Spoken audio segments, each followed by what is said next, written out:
ചേമ്പിൻ താളും കപ്പയും കുഴച്ചാലോ? അതിനായിട്ട് ഞാൻ പറമ്പിൽ നിന്ന് കുറച്ച് താള് പറിച്ചെടുത്തിട്ടുണ്ട്.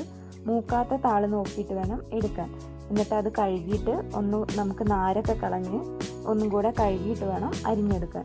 ഇതുപോലെ കുറച്ച് ഇലയൊക്കെ ആയിട്ട് വേണം അരിഞ്ഞെടുക്കാൻ. ഇളം ഇല മാത്രം എടുത്താൽ മതി കേട്ടോ. അതിനുശേഷം ഞാനൊരു പീസ് കപ്പ എടുത്തിട്ടുണ്ട്. ഏകദേശം 1 കിലോളം വരുന്ന കപ്പയാണ്. അപ്പോൾ അത് ഇതുപോലെ നമുക്ക് അരിഞ്ഞ് വൃത്തിയാക്കിയെടുക്കാം.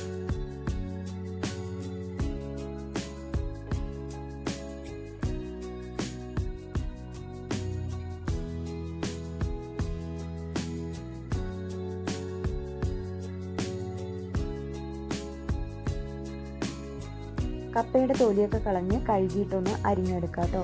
ഞാൻ കുറച്ച് വലിയ പീസായിട്ടാണ് കപ്പയൊക്കെ അരിഞ്ഞെടുക്കുന്നത്. എന്താണെന്ന് വെച്ചാൽ പെട്ടെന്ന് വെന്ത് ഉടഞ്ഞു പോകും. അപ്പോൾ അതുകൊണ്ടാണ് കുറച്ച് വലുതാക്കിയിട്ട് എടുക്കുന്നത്. ഇനിയിപ്പോൾ താളിൽ നമുക്ക് ആവശ്യത്തിന് വേണ്ട ഉപ്പും മഞ്ഞളും ചേർത്തിട്ട് വേവിച്ചെടുക്കാം. ഇനിയിപ്പോൾ ഇത് തീ കത്തുന്ന സമയത്ത് വെന്ത് ചുരുങ്ങി പോകും കേട്ടോ. അപ്പോൾ താളി ഇവിടെ ഏകദേശമൊക്കെ ഇവിടെ റെഡി ആയിട്ട് വന്നിട്ടുണ്ട്.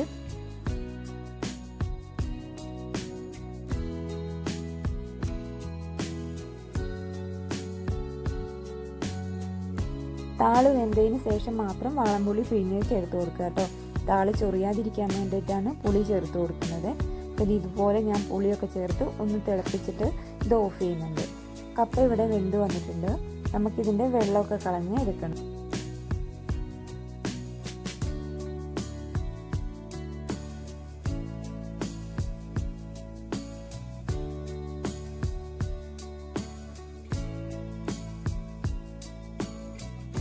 ഇപ്പോൾ കപ്പയും താളൊക്കെ റെഡിയായി. ഇനി ഒരു മിക്സിയുടെ ജാറിലേക്ക് ആവശ്യത്തിന് വേണ്ട ചെറിയ തേങ്ങ ചേർത്ത് കൊടുക്കണേ.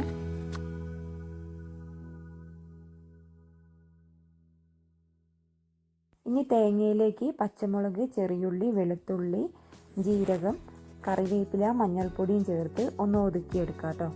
ഇനി ചീനച്ചട്ടിയിലേക്ക് വെളിച്ചെണ്ണ ഒഴിച്ചിട്ട് കടുക് പൊട്ടിക്കുക, വറ്റൽമുളക് ഇടുക, കുറച്ച് കറിവേപ്പിലയും കൂടെ ചേർത്ത് കൊടുക്കുക. എന്നിട്ട് നമ്മൾ നേരത്തെ തയ്യാറാക്കി വെച്ചിട്ടുള്ള അരപ്പ് ചേർത്തിട്ട് ഒന്ന് നന്നായിട്ട് ഒരു പച്ചമണം മാറുന്ന വരെ ഒന്ന് ഇളക്കി കൊടുക്കണേ.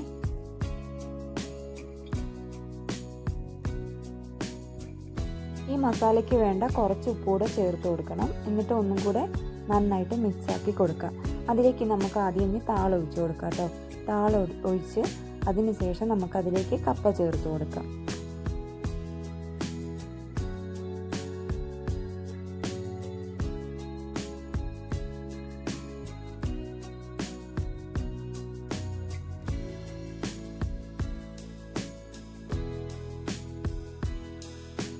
കപ്പ ചേർത്ത് എല്ലാം കൂടെ ഇളക്കി യോജിപ്പിച്ചെടുക്കാം.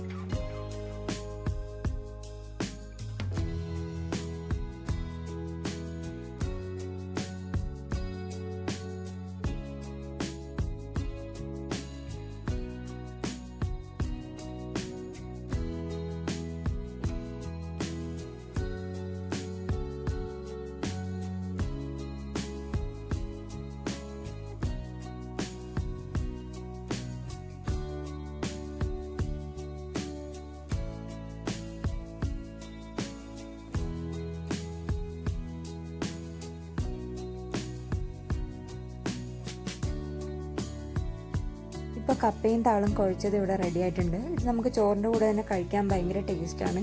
അല്ലാതെ നമുക്ക് 4 മണിക്കും കഴിക്കാം കേട്ടോ, കുഴപ്പമൊന്നുമില്ല.